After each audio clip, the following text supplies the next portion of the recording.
الحمد للہ الذی اعزنا بالاسلام واکرمنا بالقرآن والصلاة والسلام علی سید الانام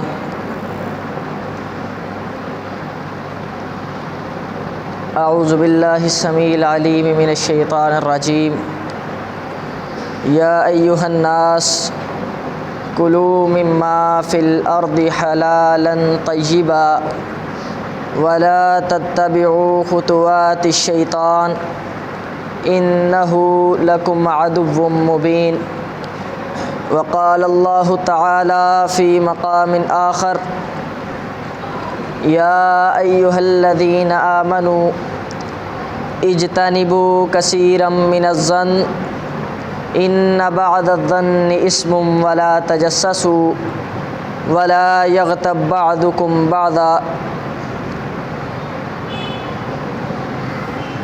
اللہم طہر قلبی من النفاق وعملی من الریاء ولسانی من الکذب وعینی من الخیانہ فإنک تعلم خائنۃ الأعین وما تخفی الصدور صدق اللہ العظیم۔ معزز حضرات گرامی،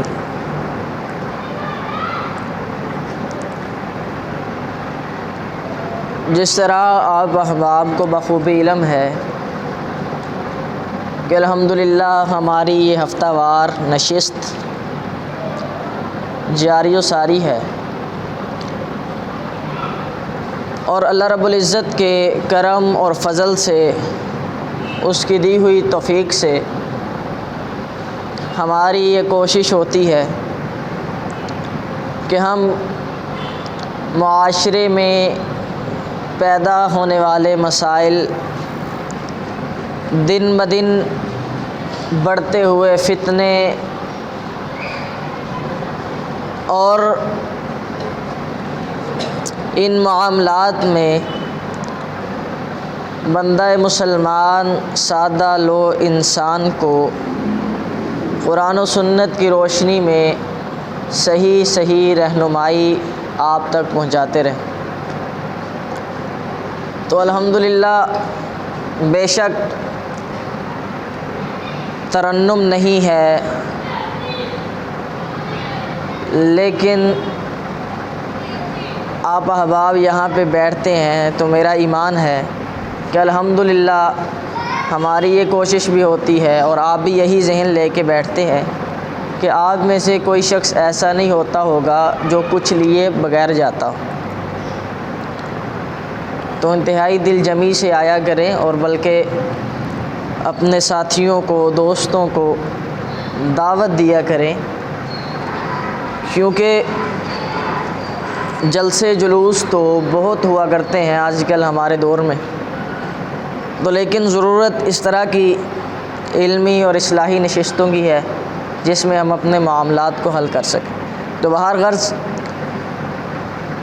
بہت سے ایسے معاملات ہیں جو انسان کر بیٹھتا ہے، اور پھر ان کی وجہ سے انسان کی زندگی کے تمام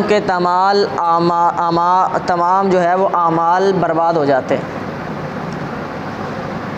بظاہر انسان نمازی بھی ہوتا ہے، پرہیزگار بھی ہوتا ہے، تہجد گزار بھی ہوتا ہے، چہرے پہ داڑھی بھی ہے، شلوار ٹخنوں سے اوپر بھی ہے، لیکن چند اعمال ایسے ہیں جو وہ کر بیٹھتا ہے، جن کی وجہ سے اس کی پوری زندگی کے اعمال تباہ ہو جاتے ہیں۔ اور یہ دیکھیں کہ کتنا خوبصورت دین ہے اللہ رب العزت کا، کہ ایک دنیا اور پھر ایک آخرت۔ اللہ رب العزت نے، ہمارے بچے پڑھتے ہیں، امتحان ہوتا ہے، پیپر ہوتا ہے، بڑی تیاری کرتے، تو اگر ہمیں یہ پتہ چل جائے کہ ہمارا جو امتحان ہے، جو پیپر ہے، یا آپ میں سے کوئی ساتھی کسی جاب کے لیے انٹرویو دینے کے لیے جاتا ہے، یا کسی اور دفتر میں نوکری یا کسی جاب کے لیے اپلائی کرتا ہے، تو اگر اسے یہ پتہ چل جاتا ہے کہ یہ سوال جو ہے وہ وہاں پہ پوچھا جاتا ہے اور یہ لازمی پوچھا جائے گا، تو میرا نہیں خیال کہ ہم میں سے کوئی انسان ایسا ہوگا جو اس سوال کی تیاری نہ کرے۔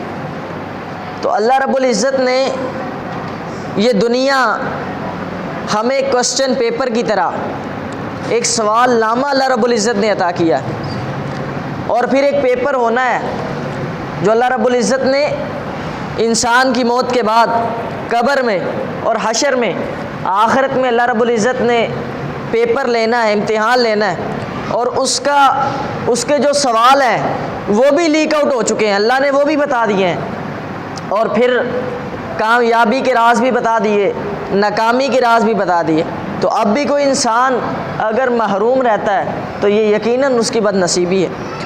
اللہ رب العزت نے توحید کو بڑا اہم اور بنیادی مقام عطا کیا ہے، اور پھر اس کے بعد نماز کا مسئلہ بڑی اہمیت کا حامل ہے، اور پھر اس کے بعد معاملات کا ایک لمبا چیپٹر ہے، ایک وسیع باب ہے جو اللہ رب العزت نے اپنی کتاب کلام حکیم میں اور جناب محمد الرسول اللہ صلی اللہ علیہ وآلہ وسلم کی زندگی میں تفصیلاً بیان کیا۔ آج ہم نے دو ایسے اعمال کا ذکر کرنا ہے کہ جو انسان کے اعمال کو تباہ کر دیتے۔ سب سے پہلا اللہ رب العزت قرآن حکیم میں فرماتے ہیں، یا ایھا الناس کلوا مما فی الارض حلالا طیبا ولا تتبعوا خطوات الشیطان۔ اللہ فرماتے ہیں، اے لوگو، پوری کی پوری انسانیت کو اللہ نے مخاطب کر دیا۔ قرآن کریم میں 20 مقامات ایسے ہیں جہاں پہ اللہ نے ایمان والوں کو مخاطب کیا، کہیں پہ اللہ نے انبیاء کو مخاطب کیا، کہیں پہ رسولوں کو مخاطب کیا۔ اللہ نے یہاں پہ پوری انسانیت کو مخاطب کر کے کیا فرمایا؟ اے لوگو، اللہ کی زمین سے حلال کھاؤ، پاکیزہ کھاؤ، طیب کھاؤ، ولا تتبعوا خطوات الشیطان، اور شیطان کی پیروی نہ کرو۔ اب یہ بات ذرا قابل غور ہے کہ ایک انسان نماز نہیں پڑھتا، شیطان کی پیروی کر رہا ہے، روزہ فرض ہے نہیں رکھتا رمضان المبارک کا، شیطان کی پیروی کر رہا ہے، کسی کا ناک خون بہا دیتا ہے، کسی کا مال کھاتا ہے، کسی کو تنگ کرتا ہے، کسی کا زیادتی کرتا ہے، تو یقیناً وہ شیطان کی پیروی کر رہا ہے۔ لیکن اللہ رب العزت یہ کیوں فرما رہے ہیں کہ حلال کھاؤ اور شیطان کی پیروی نہ کرو؟ مطلب یہ کہ حلال کھانا ہے، حرام کو چھوڑنا ہے اور شیطان کی پیروی نہیں کرنی۔ تو بات تو ابھی بھی سمجھ نہیں آئی۔ تو سلف صالحین نے اس مسئلے کو سمجھایا کہ شیطان کی پیروی نہ کرنے کا یہاں پہ خصوصی طور پہ بتانے کا مقصد یہ ہے کہ انسان جو ہے کوئی بھی عمل کرے، انسان کو شیطان ہر گناہ کی طرف اکساتا ہے، لیکن جتنی محنت اور تگد ہو وہ اس گناہ کی طرف اکسانے کے لیے کرتا ہے کہ انسان آدم کا بیٹا یا حوا کی بیٹی حرام کھانے والی بن جائے۔ کسی گناہ کی طرف اکسانے کے لیے اتنی محنت نہیں کرتا، کسی گناہ کی طرف نہیں اکساتا۔ اس کی وجہ کیا ہے؟ سلف صالحین نے بتلایا کہ جب انسان حرام کھا لیتا ہے، حرام کا لقمہ اس کے پیٹ میں چلا جاتا ہے، تو اس کی ساری نیکیاں تباہ و برباد کر دی جاتی ہیں۔ اب یہ جو گناہ کرے گا وہ تو ایک علیحدہ چیپٹر ہے، نیکی بھی کرتا ہے، اس پر وبال بنتی جائے گی۔ روزہ رکھے گا حرام کے پیسے سے، وبال بن جائے گا۔ نکاح کرے گا حرام کے پیسے سے، عذاب بن جائے گا اس پہ۔ تو پتہ یہ چلا کہ یہاں پہ بہت سخت ضرورت تھی یہ بات بتانے کی کہ شیطان کی پیروی نہ کرو۔ کیوں؟ کیونکہ جتنا حریص اور لالچی شیطان اس معاملے میں ہے، کسی گناہ کی طرف اکسانے کے لیے اتنا لالچی نہیں ہے۔ حضرت ابو عبداللہ الباجی رحمہ اللہ بڑی خوبصورتی سے کتاب و سنت کے اس فلسفے کو بیان کرتے ہیں، کہتے ہیں خمس خصال بہا تمام العمل، کوئی عمل بھی اس وقت تک معتبر نہیں ہو سکتا، یعنی جو برا عمل ہے اسے تو ہم عمل کنسیڈر ہی نہیں کرتے، جو اچھا عمل ہے، یعنی آپ یہ کہہ لیں جو عمل اللہ کی بارگاہ میں قبول ہوتا ہے، جو عمل ہماری نجات کا سبب بنتا ہے، اللہ کی خوشنودی کا ذریعہ بنتا ہے۔ فرمایا کوئی عمل اس وقت تک اس پوزیشن اور اس کیٹیگری تک نہیں پہنچ سکتا جب تک یہ 5 کام نہ ہو۔ پہلے یہ 5 کام کرو گے، پھر جو عمل کرو گے وہ اللہ کے یہاں قبول ہوگا۔ 5 کام کون سے؟ سب سے پہلے فرمایا الایمان باللہ، اللہ پر ایمان۔ اللہ پر ایمان نہیں ہے تو بندہ مسلمان ہی نہیں ہے۔ دوسرے نمبر فرمایا معرفت الحق، حق کی معرفت، مجھے پتہ ہو صحیح کیا ہے غلط کیا ہے، اللہ کی شریعت میں حلال کیا، بیسکس جو بنیادی شریعت کے احکام و مسائل ہیں ہمیں ان کا پتہ ہونا چاہیے۔ اور تیسرے نمبر پہ فرمایا اخلاص، میں جو بھی کرتا ہوں اللہ کی رضا کے لیے کرتا ہوں، دنیاوی شہرت نہیں چاہیے، دنیاوی مال و دولت میرا مقصد نہیں ہے، دنیاوی عزت اور چرچا مقصد نہیں ہے، خالصتاً اللہ کی رضا کے لیے عمل کیا جائے۔ اور چوتھی چیز فرمایا رسول اللہ صلی اللہ علیہ وسلم کی پیروی۔ اب یہ چاروں چیزیں دوبارہ سماعت فرمائیں، اللہ پر ایمان، حق کی معرفت، اخلاص، رسول اللہ کی پیروی۔ اب کوئی سوچے تو کہے اس کے بعد کیا رہ گیا؟ فرمایا لم یکن العقل من الحلال ان تمت الاربع، اگر یہ چاروں چیزیں پوری ہیں، اللہ پر ایمان بھی ہے، رسول اللہ کی پیروی بھی ہے، حق کی معرفت بھی ہے، یہ چاروں چیزیں پوری ہیں، لیکن اس کے کھانے اور پینے میں حرام کی آمیزش ہے، تو حضرت فرماتے ہیں اس کی ساری چیزیں بیکار چلی جاتی۔ اس کے کھانے پینے میں حرام کی آمیزش ہے، اب اس کے پیٹ میں حرام کا لقمہ چلا گیا ہے، اب یہ 1000 نیکیاں کرتا رہے، اللہ کو کوئی پرواہ نہیں۔ اور پھر رسول اللہ صلی اللہ علیہ وسلم نے وہ سنایا نا واقعہ ایک شخص کا، فرمایا کہ ایک شخص سفر کر کے آیا، اس کے پاؤں خاک آلود ہیں، اس کے بدن پر گرد و غبار کے آثار ہیں، ہزاروں میلوں کا سفر پیدل کر کے دریاؤں کے تھپیڑوں سے لڑتا ہوا، جنگلوں کی وحشتوں سے گزرتا ہوا بیت اللہ الحرام پہنچ کے یا رب کی صدائیں بلند کر رہا ہے۔ رسول اللہ فرماتے ہیں اس کی آواز اللہ تک نہیں پہنچتی، اللہ اس کی آواز کو سننے کے لیے تیار نہیں۔ جانتے ہو کیا وجہ ہے؟ صحابہ نے ایک دم آنکھیں کھولی، اللہ کے رسول کیا وجہ ہو سکتی ہے؟ اللہ اس کی بات کیوں نہیں سن رہے؟ فرمایا ملبسہ حرام ومطعمہ حرام ومشربہ حرام وغذی بالحرام او کما قال صلی اللہ علیہ وسلم۔ فرمایا میرے صحابہ اس کا کھانا بھی حرام کا ہے، اس کا پینا بھی حرام کا ہے، اس نے جو لباس پہنا ہے وہ بھی حرام کا ہے، اور پھر فرمایا اس نے جتنی بھی پوری زندگی میں کمائی کی ہے، اس کا بینک بیلنس، اس کی کوٹھی، اس کا بنگلہ، اس کا گھر، اس کا پلاٹ، اس کی اولاد، اس کی پوری زندگی، یہ آج جو بڑا اتراتا پھرتا ہے نا میں بڑا آدمی بن گیا ہوں، میرے پاس بڑا روپے پیسہ ہے، میں بڑا نیک ہوں، میں بڑی نمازیں پڑھتا ہوں، اللہ نے مجھے رزق بھی بڑا عطا کیا ہے۔ فرمایا صحابہ اس نے بنیاد جس پیسے سے رکھی تھی وہ روپیہ حرام کا تھا، وہ بنیاد حرام کی تھی۔ آج یہ ہزاروں نیکیاں کرتا رہے، لاکھوں روپے اللہ کی بارگاہ میں خرچ کرتا رہے، اللہ کو اس کی نیکیوں کی کوئی پرواہ نہیں ہے۔ اب اللہ کی رحمت سے دوری کے علاوہ اسے کچھ مل نہیں سکتا، تو شیطان کے لیے بڑا آسان وار ہے، انسان لاکھوں نیکیاں کرتا رہے لیکن حرام کا راستہ ایسا ہے جب اس نے حرام کی طرف انسان کو لگا دیا تب انسان کی بربادی اور تباہی شروع ہو جاتی۔ حضرت سفیان ثوری رحمہ اللہ اس لیے فرمایا کرتے تھے، کہتے کوئی شخص جو حرام کھاتا ہے اور نیکی کرنا چاہتا ہے، نمازیں بھی پڑھتا ہے، کاروبار بھی سود کا کرتا ہے، 5 وقت کا نمازی بھی ہے، صدقات و خیرات بھی بڑے کرتا ہے، لیکن یتیموں کا حق بھی کھا جاتا ہے، نیکیاں بڑی کرتا ہے، لیکن حرام کی آمیزش ہے اس کے رزق میں، اس کے کھانے پینے میں، تو پیغمبر علیہ سفیان ثوری رحمہ اللہ فرماتے ہیں اس کی مثال ایسے ہے جیسے وہ پانی کی بجائے پیشاب سے اپنے کپڑے کو دھو کے پاک کرنا چاہتا ہے۔ اللہ اکبر، ہم بڑا عام سا مسئلہ سمجھتے ہیں اسے، یا معاشرتی طور پر اس کی کوئی اہمیت سمجھی جاتی ہوگی، اللہ تعالیٰ مجھے اور آپ کو محفوظ فرمائے۔ تو حرام کھانا یہ ایک ایسا عمل ہے، ایسا گناہ ہے کہ جس کی وجہ سے پورے کے پورے انسان کے اعمال تباہ ہو جاتے ہیں۔ ہم اکثر سنتے رہتے ہیں، سب سے پہلے میں یقیناً شروع کرتا توحید سے، لیکن ہم سب کو پتہ ہے کہ جس کے عقیدے میں شرک ہو اس کے اعمال بھی اللہ کے ہاں قبول نہیں ہیں۔ ہمارے اکثر یہ بیان کیا جاتا ہے، لیکن اس کے بعد اور بھی بہت سے اعمال ہیں جن کی وجہ سے انسان کی پوری زندگی کی کمائی تباہ ہو جاتی ہے، سارے کے سارے اعمال برباد ہو جاتے ہیں۔ تو ان میں سے ایک ہے حرام کا کھانا۔ دوسرے نمبر،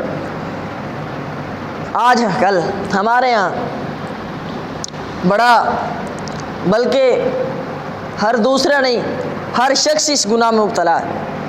ہمارے ہم عموماً ہم اس کو گناہ سمجھتے نہیں ہیں۔ قرآن کریم میں اللہ پاک کیا فرماتے ہیں؟ فرمایا یا ایھا الذین آمنوا اجتنبوا کثیرا من الظن ان بعض الظن اسم ولا تجسسوا ولا یغتب بعضکم بعضا ایحب احدکم ان تکون لحم اخیہ میتا فکرہتموہ واتقوا اللہ۔ فرمایا ایمان والو، اپنے مسلمان بھائی کی غیبت نہ کرو، چغلی نہ کرو۔ یہ ایک ایسا گناہ ہے جس کی وجہ سے اعمال تباہ ہو جاتے ہیں، ساری کی ساری زندگی نیکیاں برباد ہو جاتی ہیں۔ اب آپ نے مشہور حدیث رکھی ہے کہ حسد انسان کی نیکیوں کو ایسے کھاتا ہے جیسے آگ لکڑی کو کھا جاتی ہے، تباہ کر دیتا ہے، جلا دیتا ہے۔ تو جب انسان حسد کے اندر مبتلا ہوتا ہے تب انسان غیبت کرتا ہے۔ تو یہ غیبت ایسا گناہ ہے جس کی وجہ سے پوری کی پوری نیکیاں تباہ ہو جاتی ہیں۔ اور پیغمبر علیہ السلام نے کیا فرمایا؟ دو صحابہ آئے اللہ کے رسول کے پاس، حدیث کے الفاظ ہیں کہ دونوں نے نماز پڑھی اور دونوں روزے سے تھے، روزہ دار تھے، دونوں نے روزہ رکھا ہوا تھا۔ پیغمبر علیہ السلام کی خدمت میں حاضر ہوئے، اللہ کے رسول نے فرمایا تم نے نماز پڑھی؟ کہا ہم نے نماز پڑھی ہے۔ فرمایا جاؤ دوبارہ وضو کرو اور نماز پڑھو۔ اور فرمایا روزے سے ہو؟ جی اللہ کے رسول روزے سے ہے۔ فرمایا تمہارا روزہ بھی ختم ہو چکا ہے، تمہارا روزہ ٹوٹ گیا ہے، اب کسی اور دن روزہ رکھے، اس روزے کی قضائی پوری کرو۔ صحابہ بڑے حیران ہوئے، اللہ کے رسول کیا وجہ ہے؟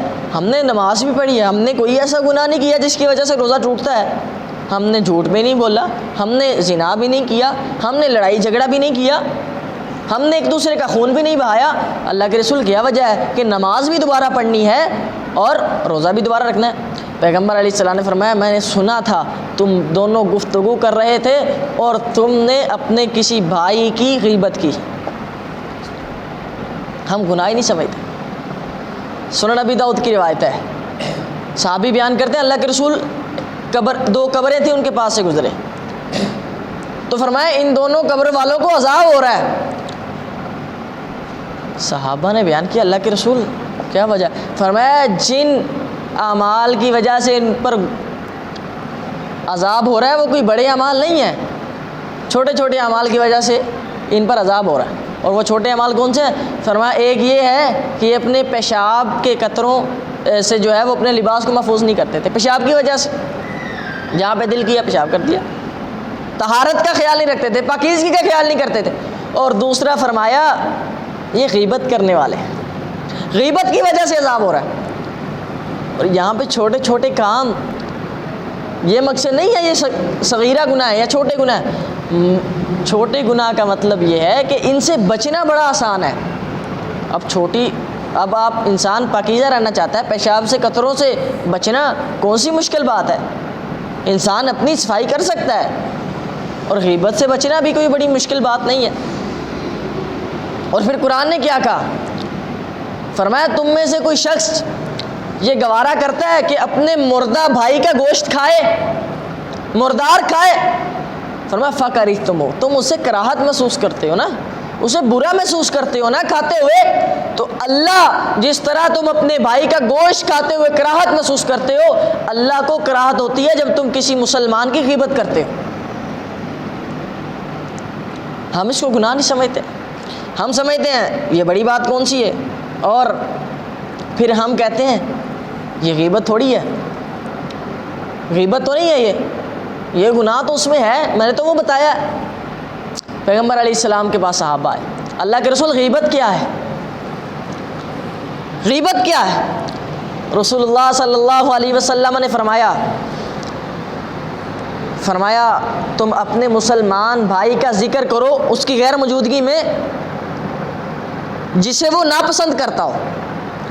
کسی مسلمان بھائی کی کوئی ایسی بات کرو جسے وہ ناپسند کرتا ہو، وہ بیان نہ کرنا چاہتا ہو۔ صحابی اللہ کے رسول سے فرماتے ہیں اللہ کے رسول اگر اس میں وہ گناہ موجود ہو، صحیح مسلم کی روایت، سنن نبی داؤد میں بھی ہے، فرمایا اللہ کے رسول اگر اس میں وہ گناہ پایا جاتا ہے، وہ شخص زانی ہے، اس نے زنا کیا ہے، میں نے اس لیے کہا کہ وہ شخص زانی ہے، وہ جھوٹ بولتا ہے، میں نے اسے جھوٹا کہا ہے، اللہ کے رسول اگر اس میں گناہ پایا جاتا ہے اور میں اس کے گناہ کا ذکر کر رہا ہوں، فرمایا میرے صحابی اگر اس میں گناہ پایا جاتا ہے اور تو اس کا ذکر کرتا ہے، یہی تو غیبت ہے۔ ایک انسان کے اندر گناہ پایا جاتا ہے، آپ کو پتہ ہے وہ جھوٹ بولتا ہے، آپ کو پتہ ہے وہ چوری کرتا ہے، لیکن مسلمانوں کی جماعت میں آپ اس کا پردہ رکھتے ہیں، تو اللہ قیامت کے دن آپ کا پردہ رکھے۔ حدیث قدسی ہے، جو مسلمان کا پردہ رکھتا ہے اللہ قیامت کے دن اس کا پردہ رکھیں گے۔ اور حدیث شریف میں ہے اللہ اپنے بندے کو چادر میں لیں گے اور اللہ پوچھیں گے میرے بندے کیا تو نے یہ گناہ کیا تھا؟ کہیں گے ہاں اللہ کیا تھا، یہ گناہ بھی کیا تھا، اللہ کیا تھا، کمزور سا آدمی گناہ گار تھا، گناہ ہو گیا، اللہ غلطی ہوگی معاف کر دے۔ فرمایا بندے یہ بھی گناہ کیا تھا، اللہ کیا تھا۔ فرمایا دنیا میں کسی کو پتا تو نے یہ گناہ کیا ہے؟ کسی دوسرے انسان کو پتا تھا؟ اللہ میرے اور تیرے علاوہ کسی کو نہیں پتا کہ میں نے یہ گناہ کیا، رات کی تنہائی میں نے یہ گناہ کیا تھا، اکیلے میں بند کمروں میں نے یہ گناہ کیا تھا، اللہ کے رسول کسی کو نہیں پتا میرے اور تیرے علاوہ۔ اللہ فرماتے ہیں جا میرے بندے میں نے دنیا میں بھی تیرا پردہ رکھا تھا، آخرت میں بھی تیرا پردہ رکھتا ہوں، جا میں نے تجھے معاف کیا، اور بغیر مانگے اللہ معافی عطا کر دے، تو یہ اللہ کی صفت ہے پردہ رکھنا۔ تو اللہ کے رسول فرماتے ہیں اگر اس کے اندر گناہ پایا جاتا ہے اس کا ذکر کرو گے یہی غیبت ہے، اگر اس میں وہ گناہ نہیں پایا جاتا تو وہ بہتان ہے، تم اپنے بھائی پر بہتان تراشی کر رہے ہو، وہ بھی اپنی جگہ بہت بڑا گناہ ہے۔ اللہ اکبر۔ اور آخری حدیث سنیے، پیغمبر علیہ الصلاۃ والسلام نے فرمایا، سنن نبی داؤد کی روایت ہے، رسول اللہ صلی اللہ علیہ وسلم فرماتے ہیں آج کل ہمارے ہاں بڑا رواج ہے نا چمچا گیری کا، ہم تھوڑی سی شہرت حاصل کرنے کے لیے، تھوڑی سی عزت حاصل کرنے کے لیے، کچھ چند ٹکے حاصل کرنے کے لیے جا کے کسی کا عیب کسی کو بتا دیتے ہیں۔ ہمارے ہاں یہ عام مسئلہ ہے۔ پیغمبر علیہ السلام نے فرمایا اگر کسی بندے نے کو کچھ عطا کیا گیا، کچھ کھلایا گیا، حدیث کے الفاظ ہیں کچھ کھلایا گیا، اس کے عوض کہ اس نے اپنے مسلمان بھائی کی غیبت کی، اس کی عزت کو پوال کیا، پیغمبر علیہ الصلاۃ والسلام فرماتے ہیں کل قیامت کے دن اللہ ایسے بندے کو جہنم کی آگ کھلائے گا، جہنم کے انگارے کھلائے گا۔ اور اسی حدیث کا اگلا حصہ ہے، پیغمبر علیہ السلام فرماتے ہیں جس بندے کو کسی مسلمان بھائی کی غیبت کرنے کے عوض میں، غیبت کی ہے کسی چودھری کو جا کے غیبت کر دی، یا کوئی مسلمان بھائی ہے اس کا کوئی دوست ہے، کوئی دشمن ہے اس کے ساتھ جا کے غیبت کر دی، اس کا گناہ بتلا دیا، یا کوئی بھی طریقہ واردات ہو سکتا ہے کسی بھی طرح، فرمایا کسی مسلمان کی غیبت کرنے کے عوض اگر اس کو پہنایا گیا، اس کو لباس پہنایا گیا، کل قیامت کے دن اللہ جہنم کا لباس پہنائے گا، اللہ آگ کا لباس پہنائے گا۔ اللہ ہمیں محفوظ فرمائے۔ تو میرے دوستو عزیزو یہ بہت بڑے گناہ، تو آج کی نشست میں یہ عہد کر لیجئے گناہ ہو جاتے ہیں۔ اور امام بخاری رحمہ اللہ ایسے ہی نہیں، امام بخاری کو مقام مل گیا، قرآن کے بعد اگر کوئی دنیا کی سچی کتاب مانی جاتی ہے، تمام مکاتب فکر، اہل حدیث ہو، بریلوی ہو، دیوبندی ہو، کسی بھی مکتبہ فکر سے تعلق رکھنے والا مسلمان ہو، اگر وہ قرآن کو مانتا ہے تو وہ بخاری کو بھی مانتا ہے۔ اتنا مقام کیوں ملا؟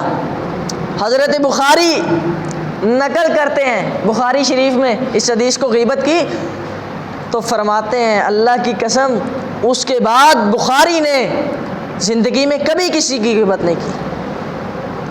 اور پھر مشہور تھا ان کے بارے میں، امام بخاری رحمہ اللہ کے بارے میں، وہ کہا کرتے تھے کہ کل قیامت کا دن ہوگا جب اللہ بخاری کا اعمال نامہ کھولے گا اور کوئی گناہ نکل سکتا ہے، بخاری انسان ہے، بندہ ہے، غلطی ہو سکتی ہے، گناہ ہو سکتا ہے، لیکن میں بخاری یہ دعویٰ کرتا ہوں اللہ کی قسم بخاری کے اعمال نامے سے غیبت نہیں نکلے گی، غیبت کا گناہ نہیں نکلے گا۔ تو میرے دوستو اور عزیزو، آج ہم بھی یہ عہد کریں کہ سب سے پہلے زندگی میں حرام نہیں کھانا۔ غلطیاں ہو جاتی ہیں، انسان غلطی کر بیٹھتا ہے، آج تک ہم نے اگر کیا ہے تو اللہ سے سچے دل سے معافی مانگے، اللہ معاف کرنے والا ہے۔